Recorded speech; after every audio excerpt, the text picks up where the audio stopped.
Good afternoon everyone, welcome back to vocab 24। मैं हूँ श्वेता आपके साथ। 2 बज चुके हैं और टाइम हो गया है कि हम अपने क्विज की शुरुआत करें। देखें कि हमारी जो प्रिपरेशन है, हमारी जो स्पीड है क्वेश्चन को सॉल्व करने की, वो एनहांस हो रही है या नहीं हो रही है। और अगर नहीं हो रही है तो करते चलना है, और अगर हो रही है देन ऑल द बेस्ट। और आगे भी आप क्या करिए, इसी तरह से अपनी तैयारी को कंटिन्यू रखिए। अभी हम अपने सेशन को कंटिन्यू करते हैं और आते हैं अपने पहले क्वेश्चन पर। The question is saying no. Before that, we have to read the instruction, and the instruction is saying, out of the given alternatives, select the alternative which best expresses the meaning of the given word. अगर आपसे meaning की बात करता है तो हमेशा आपको synonyms mark करने होते हैं। सिनोनिम्स हमारे सेशन जो आता है मॉर्निंग में 10 बजे 10 बजे 10 बजे आता है जो हमारा सेशन। तो उसमें क्या होता है, आप इसको आकर चेक कर सकते हैं। हम 10 नए वर्ड्स आपके सामने डिस्कस करते हैं, उनके एंटोनिम्स देखते हैं, सिनोनिम्स देखते हैं, उनके हम एग्जाम्पल्स देखते हैं, उनको लर्न करने का तरीका देखते हैं, ट्रिक देखते हैं, इमेज देखते हैं।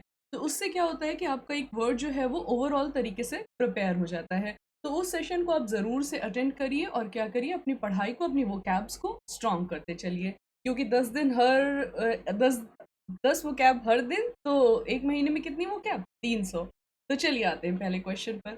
Over riding, the options are foremost, demean, trivial, vile, fiasco. क्या हो जाएगा सही ऑप्शन? जिन्होंने वो कैब वाला सेशन अटेंड किया है प्लीज कमेंट सेक्शन में मार्क करिए कि क्या है आपका आंसर।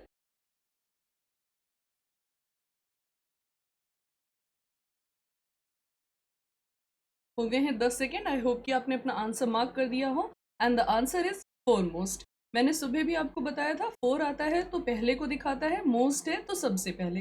तो क्या है, जो सबसे ऊपर हो, सर्वोत्कृष्ट हो, सबसे ज्यादा हो, वो क्या होता है आपका ओवर राइडिंग हो जाता है। जैसे हमारे मोटिव्स होते हैं तो ओवर राइडिंग मोटिव्स हो जाते हैं। सुबह मैंने आपको ट्रिक बताई थी स्टूडेंट्स के लिए। ओवर राइडिंग क्या है कि पढ़ाई करें, वो एजुकेशन जो है वो सबसे ज्यादा ओवर राइडिंग होती है। तो क्या होती है, सबसे ज्यादा इंपॉर्टेंट होती है। चलिए आगे देखते हैं, ऑप्शंस के मीनिंग देख लेते हैं। डिमाइन, डिमाइन का मतलब क्या होता है, जैसे माइन होती है तो उसको आपने डिमाइन कर दिया, हटा दिया वहां से, तो एक्सप्लोजन वगैरह कर दिए तो डिमाइन कहलाता है। ट्रिवियल क्या होता है आपका, तुच्छ, नीचा, पिछड़ा हुआ।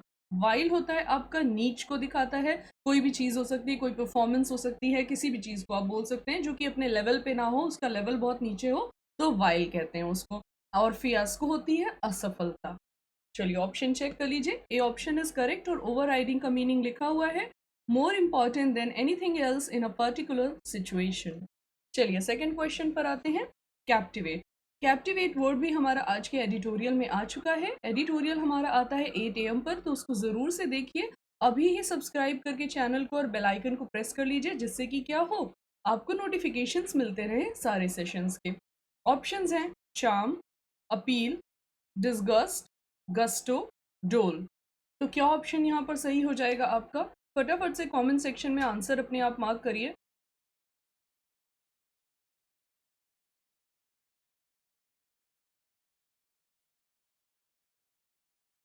आई होप कि अब तक आपने अपने आंसर को मार्क कर दिया होगा।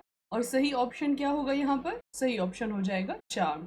क्योंकि कैप्टिवेट में क्या था, अपनी तरफ मोहित कर लेना, अपनी तरफ आकर्षित कर लेना, सम्मोहित कर लेना। और चार्म का भी वही मतलब होता है। अपील होता है रिक्वेस्ट से, आग्रह से। डिस्गस्ट होता है बहुत ज़्यादा परेशान होने से, घृणा करने से।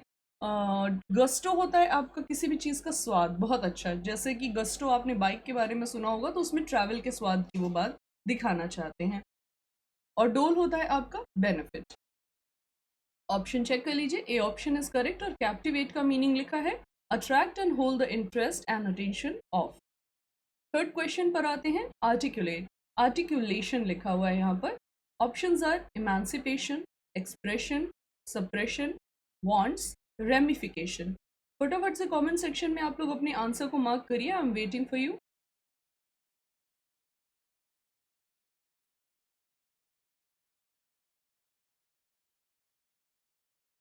जिन्होंने वो कैब वाला सेशन अटेंड किया होगा जो कि 10 AM पर आता है, उन्होंने अब तक अपने आंसर को मार्क कर लिया होगा। और the correct option is expression. Articulation का मतलब स्पष्ट तरीके से अपनी बात को कह पाना, दिखा पाना, समझा पाना। और एक्सप्रेशन भी वही हो जाएगा। इमेंसिपेशन आपका होता है क्या? इमेंसिपेशन होता है कहीं से मुक्त हो जाना। सप्रेशन होता है दबाव डालना किसी पे या दबा होना, वांट्स होता है इच्छा, और रेमिफिकेशन होता है किसी चीज का असर। ऑप्शन चेक कर लीजिए, बी ऑप्शन इज करेक्ट। और आर्टिकुलेशन का मीनिंग लिखा है the action of putting into words an idea और फीलिंग। फोर्थ क्वेश्चन पर आते हैं, but before that we have to read the instruction, and the instruction is talking about opposite, that means you have to mark the antonyms. चलिए देखते हैं क्या है हमारा पहला क्वेश्चन इस सेक्शन में। पैराडॉक्सिकली, पैराडॉक्सिकली वर्ड हमने आज सेकेंड टाइम डिस्कस किया था, तो आप लोग को आंसर पता होना चाहिए। फटाफट से आंसर जो है वो कमेंट सेक्शन में मुझे बताइए, जिससे कि मुझे पता चल सके कि आपकी प्रिपरेशन क्या हो रही है, कैसी हो रही है, और आप भी अपने आप को सेल्फ चेक कर पाए। तब तक मैं ऑप्शन पढ़ती हूँ। The first option is surely, absurdly, normally, grievously, viably. क्या हो जाएगा यहाँ पर सही ऑप्शन? सही ऑप्शन यहाँ पर हो जाएगा normally. Since you have to tell the opposite, that means normally. Normally का मतलब क्या हो जाएगा यहाँ पर? जो सामान्य रूप से हो रहा हो। और पैराडॉक्सिकली का मतलब जो सामान्य रूप से ना हो रहा हो, विरोधाभास हो, कॉन्ट्राडिक्टरी चीजें होती हैं, उनको हम कहते हैं। चलिए चेक कर लेते हैं। श्योरली मतलब आपको पता है, पक्का होना, पक्के तरीके से करना। एब्सर्डली बेवकूफ़ी से। ग्रीवियसली दुख से किसी काम को करना, गंभीर रूप से करना। और वायबली होता है प्रैक्टिकेबल, जैसे कोई काम आपको करने के लिए बोला जा रहा है और वो क्या है? वायबल है, किया जा सकता है। तो आप बोल सकते हैं it's I did it, it's a viable work. ठीक है, यानी कि क्या है? किया जा सकने वाला काम है, तो उसको वायबल कह देते हैं। ऑप्शन चेक कर लीजिए, C option is correct. And paradoxically का मीनिंग लिखा है इट्स अ सीमिंगली एब्सर्ड और सेल्फ कॉन्ट्रोडिक्टरी वे। चलिए फिफ्थ क्वेश्चन की तरफ आते हैं। Resolute, the options are recuse, firm, smear, smitten, wavering. क्या हो जाएगा यहाँ पर?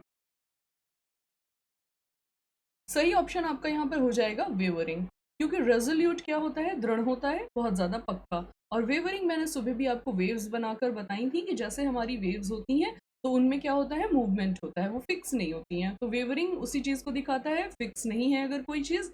और रेजोल्यूट फिक्स होने को दिखाता है, दृढ़ होने को दिखाता है। रिकोज आपका क्या होता है? रिकोज होता है सहारा।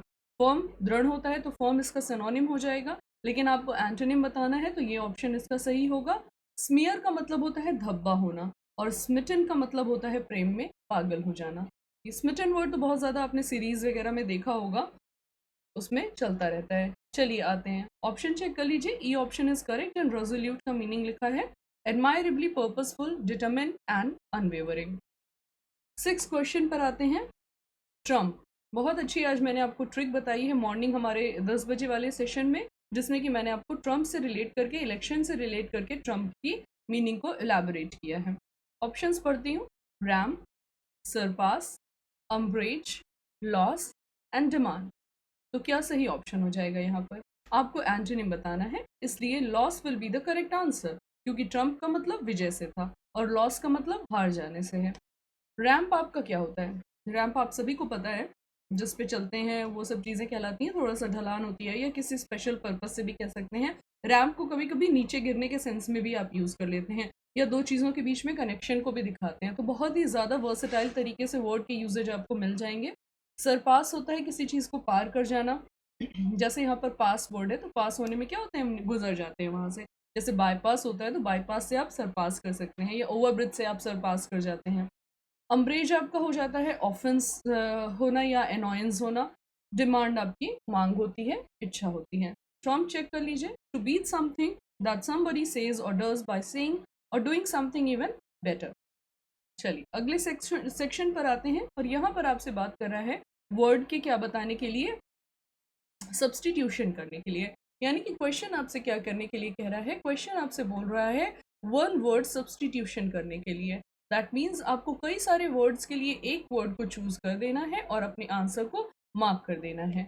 तो चलिए देखते हैं कि क्या है हमारा पहला क्वेश्चन इस सेगमेंट में। That is our seventh question. The violent seizure of someone's property, rapine, amok, flinch, rhyme, rive. क्या हो जाएगा? मुझे आप कमेंट सेक्शन में अपने आंसर को जो है मार्क करके बताइए जल्दी जल्दी से।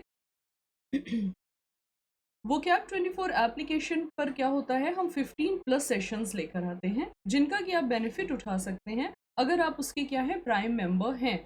और प्राइम मेंबरशिप लेने के लिए आप क्या करिए, जाइए उसको इंस्टॉल करिए और इस समय वहाँ पर 50% ऑफ चल रहा है, ऑफर को अवेल करिए। वैलिडिटी आपको 1 ईयर की मिल जाएगी, तो उसको क्या करिए, अवेल करिए और इन सारे सेशंस का फ़ायदा उठाइए। उन सेशंस को अगर आप अटेंड करते हैं तो ये सारे क्वेश्चन जो कि आपको पूरे मार्क्स दिलाते हैं वो आपको मिल जाएंगे वहाँ पर, उनका कलेक्शन भी मिल जाएगा और डेली अपडेट भी हम करते हैं तो वो चीज़ें भी आपको मिल जाएंगी। अब बात आती है कि क्यों मैं ऐसा बोल रही हूँ। मैं ऐसा इसलिए बोल रही हूँ क्योंकि ये क्वेश्चंस ऐसे हैं जिनको कि आपको लर्न करना पड़ता है। लर्न करने के लिए आपको ज़रूरत है कि आप वही चीज़ें लर्न करें जो आपके एग्ज़ाम में आने वाली हैं। लेकिन अब इन चीज़ों का फ़िल्टर कैसे हो पाएगा कि कौन सा हमारे लिए ज़रूरी है, कौन सा नहीं। तो इस क्वेश्चन का आंसर सिर्फ एक है, वो कैप 24 एप्लीकेशन। आप जाइए इंस्टॉल कर लीजिए, क्योंकि हम जिस तरह का कंपाइलेशन आपके लिए करते हैं चीज़ों का, वो एग्ज़ाम ओरिएंटेड होता है और वो किसी भी एग्ज़ाम के लिए सूटेबल होता है। तो कोई ऐसा मत सोचे कि मैं इस एग्ज़ाम से हूँ, उस एग्ज़ाम से, ऐसा कुछ नहीं है। हर एग्ज़ाम के लिए वो सूटेबल होते हैं। तो आप जाइए, वहाँ से पूरी लिस्ट है, आप लर्न कर लीजिए। हम डेली अपडेट करते हैं, आप डेली अपने आप को अपडेट करते चलिए और क्या करिए, अपने जो पक्के नंबर वाले क्वेश्चन हैं जिनमें कि पूरे पूरे मार्क्स मिलते हैं उनको अश्योर कर लीजिए। अभी आते हैं अपने क्वेश्चन पर और ऑप्शन है हमारा ए करेक्ट। जो लोग वो कैप 24 एप्लीकेशन को फॉलो कर रहे हैं उन्हें पता होगा that A option is correct which is rapine. बढ़ते हैं 8th क्वेश्चन की तरफ। इन्वॉल्विंग और कॉजिंग मच ब्लड शेड, क्या ऑप्शन हो जाएगा? First option is sanguinary, sapid, scoff, snivel, sodality. तो यहाँ पर सही ऑप्शन आपका हो जाएगा क्या? सेंगुनरी, यानी कि क्या हो जाए ना, बहुत ज़्यादा जिसमें ब्लड शेड होता है जैसे दंगे फसाद वगैरह, तो उन चीज़ों को अगर बोलेंगे तो सेंगुनरी एक्ट आप बोल सकते हैं उनको, कि दंगे फसाद से जुड़ा हुआ कोई ऐसा काम वो कर रहे हैं। ऑप्शन चेक कर लीजिए, ए ऑप्शन इज करेक्ट। आते हैं अपने अगले सेगमेंट पर, सॉरी 9th क्वेश्चन पर। Display one's wealth, knowledge or achievement in a way that is intended to impress others, यानी कि अपनी अचीवमेंट्स को, चीज़ों को दिखाना जिससे कि आप अगले को अपनी तरफ इम्प्रेस करना चाहते हो, तो क्या कहलाएगा वो? Tacit, supine, swank, synod and then sobriquet. तो क्या हो जाएगा सही ऑप्शन? स्वैंक हो जाएगा। और सही इसका रास्ता क्या है? वो कैप 24 एप्लीकेशन, वहाँ पर ये सारी चीज़ें आपको मिल जाएंगी, तो आप वहाँ से इसको पढ़ सकते हैं। एक और चीज़, जैसे स्वैंक वर्ड होता है तो आपने कभी सुना होगा ना कि he just started his swing and then I got fed up, यानी कि वो बस अपने बड़बोलेपन में बातें करने लगा और मैं उससे क्या हुआ, फेड अप हो गया। तो स्वैंग उस तरह से आप यूज़ कर सकते हैं। चलिए ऑप्शन चेक कर लीजिए और आगे बढ़ते हैं अपने अगले सेगमेंट की तरफ, which is the 10th question segment and read the instruction.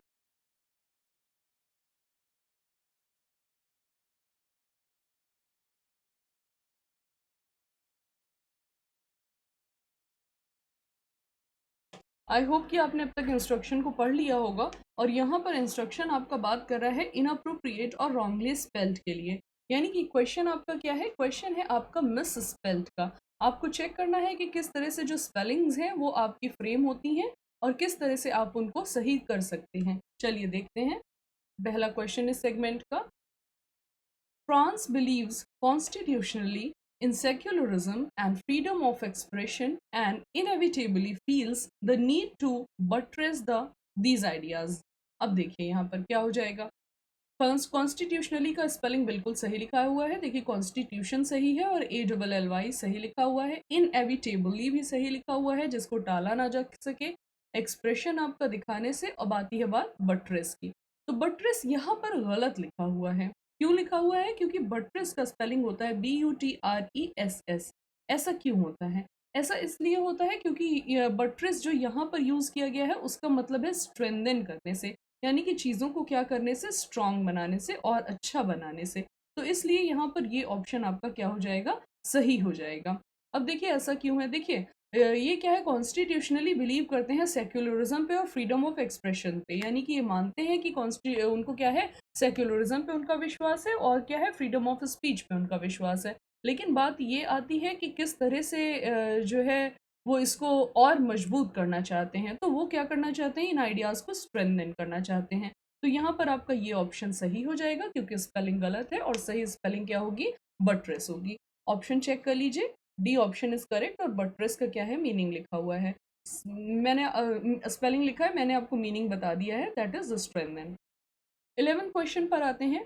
Given Donald Trump's बेयरली disguised racism, his victory will be viewed as America's regress into white privacy, an unfortunate historical reality which began to lose its sting after the mid 1960s. All correct. क्या हो जाएगा देखिए, disguised की बात कर रहा है, फिर आपसे बात कर रहा है रिग्रेस की, फिर आपसे बात कर रहा है वाइट प्राइवेसी की, और फिर अनफॉर्चुनेट की। तो देखिए प्रिवेसी की जो स्पेलिंग है दैट इज करेक्ट, बट लेकिन प्रिवेसी क्या है यहाँ पर गलत तरीके से यूज किया गया है। क्यों? क्योंकि देखिए रिग्रेस की बात कर रहा है, उनमें किस तरह के डिफरेंसेस की और अंतर की बात कर रहा है, इनटू वाइट प्राइमेसी, यानी कि वाइट्स जो होते हैं वो अपने को क्या समझते हैं, बाकियों से बेहतर समझते हैं वहां पर। तो क्या हो जाएगा, primacy will be the correct word here. अब यहाँ पर आपका जो वर्ड था उसमें स्पेलिंग तो करेक्ट थी लेकिन इनअप्रोप्रिएट था, तो इनअप्रोप्रिएट सेक्शन को यहाँ पर आपने देखा और प्रिवेसी को क्या करेंगे, रिप्लेस करके प्रेमेसी करेंगे। प्रेमेसी का मतलब सुपीरियोरिटी से है, उनकी प्रायोरिटी से है। चलिए चेक कर लीजिए, privacy is inappropriate here, primacy is correct. अगले सेगमेंट पर आते हैं और यहाँ पर आपसे बात करता है सूटेबल पेयर को फिल करने की। That means the question is talking about double fillers. आपको क्या करना होगा, दो वर्ड्स ऐसे चूज करने होंगे जिनको कि आप क्या करेंगे, अपने फिलर्स में डालेंगे और उसके बाद क्या होगा, आपका जो सेंटेंस होगा वो मीनिंगफुल बन जाएगा। तो चलिए देखते हैं कि क्या है हमारा 12th question. If Joe Biden wins the US will return to its international dash, dictators will be dash less ardently and human rights will play a role in American foreign policy। क्या हो जाएगा, पहले मैं आपको सारी meaning बता देती हूँ, तब तक आप अपने आंसर को मार्क करिए। एलियंस का मतलब होता है गठबंधन, सहयोग होना एक दूसरे का। एम्ब्रेस्ड का मतलब होता है स्वागत करना, किसी चीज को मानना, एक्सेप्ट करना। सिग्निफिकेंस होता है किसी चीज का महत्व। मिस्टिफाइड होता है चक्कर लगाना या चीजों को क्या करना, भ्रम में डालना, चक्कर में डालना जिसको कहते हैं। और फिर आता है आपका पॉपुलेस, आबादी होता है। इग्ड होता है आपका इरिटेट होने से, अनॉयंस से। जीलेट होता है आपका उत्साह से, जील वर्ड आ रहा है ना, तो उत्साह से होता है। फाउंडेड होता है किसी चीज की स्थापना से। यूबिक्विशियस होता है सर्वव्यापी। एंड प्रेसाइडेड होता है अध्यक्षता में, जैसे प्रेसिडेंट की उसमें होना किसी काम का। तो चलिए अब यहाँ पर आंसर क्या होगा, एलियंस एंड एम्ब्रेस्ड होगा। देखते हैं कैसे। If Joe Biden wins the US wins, the US will return to its international alliance। इन US क्या होगा, अपने इंटरनेशनल alliance पे, गठबंधनों पे वापस आएगा। डिक्टेटर्स विल बी एम्ब्रेस्ड, जो डिक्टेटर्स होते हैं उनका क्या किया जाएगा, स्वागत किया जाएगा। Less ardently and human rights will play a role in American foreign policy. देख लीजिए ऑप्शन ए इज करेक्ट। और आते हैं अपने 13 क्वेश्चन पर। Trump has been dash mailed in votes as fraudulent for months, though no systematic dash supporting this claim exists। क्या हो जाएगा, क्लेमिंग एंड कंजर्वेटिव। क्लेमिंग का मतलब दावा करना, कंजर्वेटिव का मतलब रूढ़िवादी होना या चीज़ों को बहुत ही उस नज़रिए से देखना जो कि परंपरागत तरीके से चली आ रही हो, या बहुत सोच समझ कर कदम रखना। डिनाउंसिंग होता है निंदा। एविडेंस होता है सबूत। डाउटिंग है शक। प्रीएम्प्टिव होता है पहले से ही जो किया जा चुका हो। कास्टिगेटिंग का मतलब है आलोचना करना। और फेडरेशन का मतलब होता है महासंघ। कंपेयरिंग का मतलब होता है क्या, तुलना। और इमर्जेंस होता है किसी चीज का उद्भव होना, उत्पन्न होना। यहाँ पर सही ऑप्शन आपका डिनाउंसिंग एंड एविडेंस हो जाएगा। देखते हैं क्यों। डिनाउंसिंग का मैंने आपको मतलब बताया, निंदा। Trump has been denouncing mailed in votes as fraudulent. वो क्या करते रहे हैं, निंदा करते रहे हैं, नीचा दिखाते रहे हैं मेल्ड इन वोट्स को, जो कि फ्रॉडुलेंट रहे हैं, महीनों से वो ऐसा कर रहे हैं। दो नो सिस्टमैटिक एविडेंस, लेकिन क्या हुआ है, कोई ही सिस्टमैटिक एविडेंस, सबूत इसके बारे में उनके इस क्लेम को सपोर्ट करता हुआ नहीं पाया गया है। So the option B will be the correct answer. I hope the slide is covering the complete, yeah, it is covering the complete answer. Answer B will be the correct option. Coming to our next question, which is question number 14. Let's read it. Instead of dash their fears if they are asked to choose between the MSP system and the market, the debate on farm bills becomes unnecessarily dash। क्या हो जाएगा, पहले मैं आपको meaning बता देती हूँ। Alluring आकर्षक, आइडियोलॉजिकल वैचारिक, कन्फाइनिंग सीमित, प्रिकॉशंस एहतियात बचाव, डिफेंडिंग किसी का बचाव करना पक्ष लेना, ब्रूइंग किसी चीज़ का धीरे धीरे से निकलना या भाप बनकर आना, पकना। कई सेंस में ब्रूइंग वर्ड होता है, धीरे धीरे कर कर ऊपर आना, बिल्कुल एज पर आ जाना भी होता है। प्रोक्योरिंग का मतलब है खरीदना, किसी चीज़ को पाना, किसी चीज़ को सेव करना, खोजना। रेलेवेंट है प्रासंगिक, उससे जुड़ा हुआ, उससे संबंधित है या नहीं है, उसी संदर्भ में है या नहीं है। कंक्लूडिंग इज समापन, क्लोजिंग किसी चीज़ का। रेमिनेंट है अवशेष। कुछ ही दिन पहले हमने ये वर्ड देखा है, रिमेनिंग को हम क्या बोलते हैं, remnant.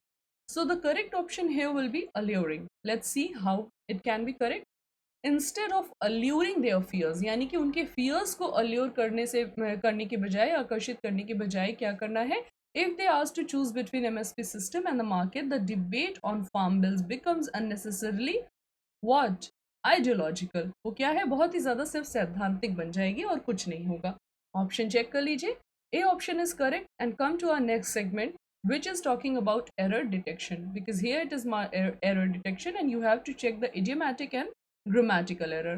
So let's see what is the question about, and the question is about error detection.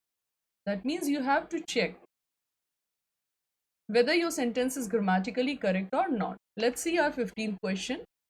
The international community has once again decided to quote New Delhi to play a decision role in shaping the region's strategic future. आज ही हमने देखा है sentence को, हमारे editorial में आया है। Editorial कितने बजे आता है, 8 बजे आता है, यानी कि 8 AM पर एडिटोरियल आता है, ज़रूर अटेंड करिए। वो कैब 24 एप्लीकेशन पर आपको बहुत सारे न्यूज़पेपर के एडिटोरियल्स हम ले आकर देते हैं, और उनमें आप अगर उसकी प्राइम मेंबरशिप हैं तो आपको क्या है, अनलिमिटेड टैब मिलते हैं। लेकिन प्राइम मेंबरशिप लेने के लिए आपको क्या है, उन बेनिफिट्स को अवेल करने के लिए आपको प्राइम मेंबरशिप लेनी होगी।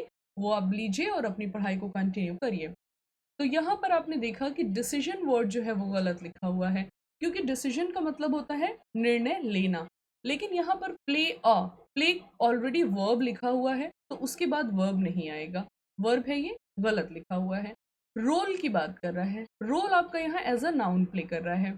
नाउन के पहले अगर हम कोई भी उसका वो लगाते हैं, फीचर लगाते हैं, तो वो हमेशा एडजेक्टिव के फॉर्म में आता है। तो अभी आप क्या करेंगे, डिसीजन को चेंज करेंगे और डिसाइसिव को लेकर आएंगे, यानी कि निर्णायक होना। वैसे तो अगर आपने एडिटोरियल अटेंड किया है तो आपको पता होगा, लेकिन फिर भी अगर नहीं पता है तो मैं यहाँ पर आपको बता सकती हूँ, और इसी तरह से सही है आपका चीज़ों को समझना, क्योंकि एडिटोरियल आपकी एग्जाम में अननोन आ सकते हैं। लेकिन अगर आपने ग्रामर समझ ली है तो आपको पता चल पाएगा कि मैं क्या कह रही हूँ, और वहाँ पर भी आप अपने एरर डिटेक्शन के क्वेश्चंस को सॉल्व कर पाएंगे। तो यहाँ पर बात कर रहा है डिसीजन की। प्ले और डिसाइसिव रोल हो जाएगा। रोल है आपका नाउन, नाउन का क्वालिफायर बनेगा डिसाइसिव, विच इज निर्णायक, जो उसके बारे में निर्णायक एक्शन ले सके, भूमिका निभा सके। और प्ले आपका वर्ब आ चुका है, तो भूमिका निभाने को यहाँ पर दिखा रहा है। तो इस वजह से ये वर्ड आपका जो है गलत यहाँ पर है, और डिसीजन को डिसाइसिव क्या करेगा, रिप्लेस करेगा, क्योंकि निर्णय लेने की बजाय निर्णायक को आप यूज करेंगे यहाँ पर, जो कि एडजेक्टिव होगा रोल का। चेक कर लीजिए, C option is correct. Decision will be replace by decisive as an adjective is required here. और एडजेक्टिव क्यों रिक्वायर है, क्योंकि रोल है, रोल एक नाउन की तरह काम कर रहा है, और वर्ब आपका प्ले ऑलरेडी लिखा हुआ है। 16 क्वेश्चन पर आते हैं। Notwithstanding the current excitement in New Delhi about the Indo-Pacific, the question we must ponder over is how successful New Delhi's Indo-Pacific strategy would be going forward. अब क्या बात कर रहे हैं यहाँ पर, देखिए, notwithstanding सही लिखा हुआ है, बावजूद इसके, current excitement in new Delhi सही लिखा है, अबाउट किस बारे में, इंडो पैसिफिक के बारे में, the question we must ponder, must के बाद वर्ब की फर्स्ट फॉर्म आती है, विचार करने के लिए पॉन्डर वर्ड का यूज करते हैं, सही लिखा है। पॉन्डर ओवर, किसी चीज पे विचार करेंगे ना, तो ये सही लिखा हुआ है आपका। इज क्या है वो, how successful new Delhi's position दिखाया गया है, बिल्कुल सही लिखा गया है। उनकी Indo Pacific strategy would be going, अब यहाँ पे बी के साथ आईएनजी फॉर्म को लिखाया है इन्होंने, क्योंकि आगे चल के उसके मूवमेंट को दिखा रहा है कि किस तरह से वो अपना रन होगी फॉरवर्ड। तो सेंटेंस में कोई गलती नहीं है, it is completely correct. So your option number E will be the correct answer. मैंने आपको बताया है कि किस किस तरह से आप एरर को ट्रेस कर सकते हैं। चलिए आते हैं 17 क्वेश्चन पर। The growing trade gap that India and China has with these countries will be a major determining factor in shaping the region's strategic failures. No error. क्या हो जाएगा, यहाँ पर कोई एरर है, बिल्कुल है एरर। इंडिया एंड चाइना, दो लोगों को साफ साफ दिखा रहा है, हैज कभी नहीं होगा, हैव होगा। Very basic rule of tense that is in present perfect tense, have हो जाएगा। ठीक है, तो आप क्या करेंगे, इसको रिप्लेस करेंगे। अच्छा, हैव की यहाँ पर क्या है कि trade gap that India and China have, यहाँ पर हैव जो है ना आपका, वो हेल्पिंग वर्ब की तरह नहीं काम कर रहा है, वो आपका मेन वर्ब की तरह काम कर रहा है। लेकिन प्लूरल है तो आप वर्ब को क्या करेंगे, अपनी उसकी फर्स्ट फॉर्म ओरिजिनल फॉर्म में लिखेंगे, that is have.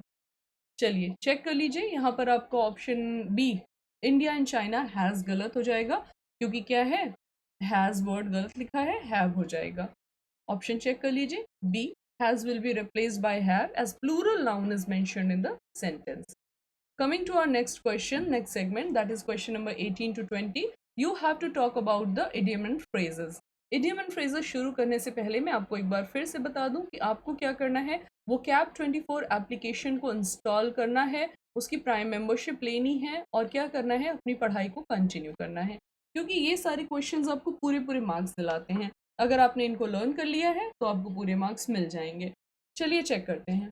Dead ringer, options are a person or thing that bears a strong resemblance to someone or something else, unacceptable group member, a good chance for achievement, a harmless lie, actual character or personality.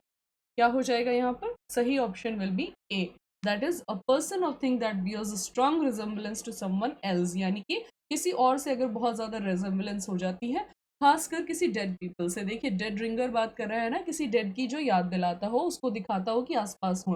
जैसे कि for example जब ये बात हो रही थी कि कांग्रेस से कौन चुनाव लड़ेगा, तो बात हो रही थी कि प्रियंका गांधी को खड़ा किया जाए क्योंकि उनकी रिजेम्बलेंस बहुत ज़्यादा उनकी दादी की तरह है। तो उस सिचुएशन में आप डेड रिंगर वर्ड को यूज कर सकते हैं। ऑप्शन चेक कर लीजिए, A option is correct. Coming to our next question, that is question number 18, chalk and cheese. Options are to be incongruence, make someone feel proud, give assurance, completely different from each other, deny. अब यहाँ पर चौक और चीज में आपको क्या relation नजर आ रहा है? Absolutely there is no relation in between them. अगर कोई रिलेशन नहीं है, that means they are completely different from one and other. ठीक है, एक दूसरे से बिल्कुल अलग हैं। So option number D will be your correct answer. Coming to our next question, on the ball, to be good, to do a good job, to be in difficult situation, to enjoy, to get late, to joke with someone. क्या हो जाएगा, on the ball की बात कर रहे हैं तो बोलते हैं to do a good job, यानी कि अगर किसी ने अच्छा काम किया है तो आप कह सकते हैं he was on the ball, या आप किसी से चाहते हैं कि अच्छा काम करें तो आप उसको कह सकते हैं please be on the ball, यानी कि क्या करें, अच्छा काम करें। चलिए ऑप्शन चेक कर लीजिए, A option is correct. And coming to our next and final segment, that is question number 21 to 25 is talking about cloze test. किसी ने कल पूछा था कि क्लोज टेस्ट नहीं दिख रहा है उसमें, तो इसका ये मतलब है कि क्लोज टेस्ट सैटरडे को आता नहीं है। ठीक है, चलिए आते हैं क्वेश्चन पर। फटाफट से आप अपने पैसेज को पढ़िए, छोटा सा पैसेज है, पढ़ लीजिए जल्दी से, फिर मैं क्वेश्चंस कराती हूँ।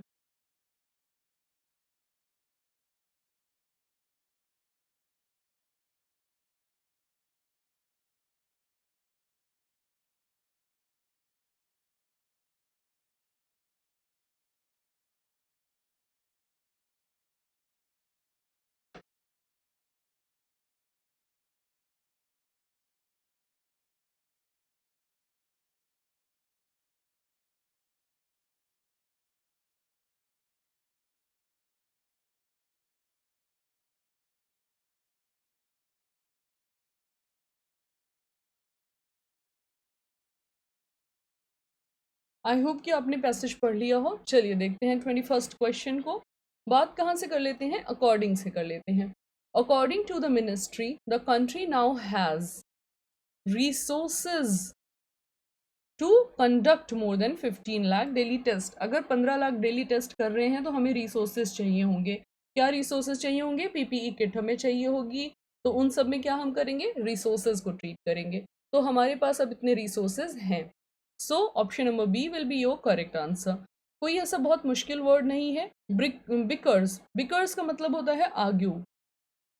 यहाँ पर बिकर्स जो है वो एज अ नाउन आपको लिखा हुआ है और एस या ई एस लगा दिया है। बिकर अगर होता है तो उसका मतलब होता है आर्ग्यू, यानी कि आर्ग्यू करना। टैक्टिक्स होती हैं आपकी रणनीति। चलिए 22nd क्वेश्चन पर आते हैं। The dash expansion of testing is one of the recent success in the country's battle against coronavirus. The dash कौन सी? The steady expansion क्या हो गया है? Expansion जो है उसका क्या हो रहा है? स्टीडी हो रहा है, तो इसलिए क्या होगा यहाँ पर? ये सही ऑप्शन हो जाएगा, यानी कि स्थिर हो गया है वो। सेनाइल का मतलब होता है बूढ़ा, पुराना, एजेड। डेवियस का मतलब होता है कुटिल, गलत भावना से भरा हुआ। अबेटिंग होता है चीजों को कम करना। ग्लिच होता है गड़बड़ हो जाना। ऑप्शन चेक कर लेते हैं। A option is correct. Coming to our next question which is question number 23। Question number 23 में पढ़ना है, we should improve upon the situation, not allow it to dash। Situation को क्या नहीं करने देना है? हमको क्या करना है? इम्प्रूव करना है। अगर इम्प्रूव करना है तो क्या नहीं करना है? डिटोरियोरेट नहीं करना है, उसको खराब नहीं करना है। तो ये ऑप्शन आपका सही हो जाएगा। रेज का मतलब है बढ़ना। एस्क्राइब का मतलब होता है जिम्मेदार ठहराना किसी को। एडवर्स होता है प्रतिकूल एंड सर्ज होता है वृद्धि होना। चेक कर लीजिए, C option is correct and come to our next question, which is question number 24. With most containment work being increasingly dashed to state and district level officials, the onus of credible information gathering is also on these authorities. तो क्या हो जाएगा?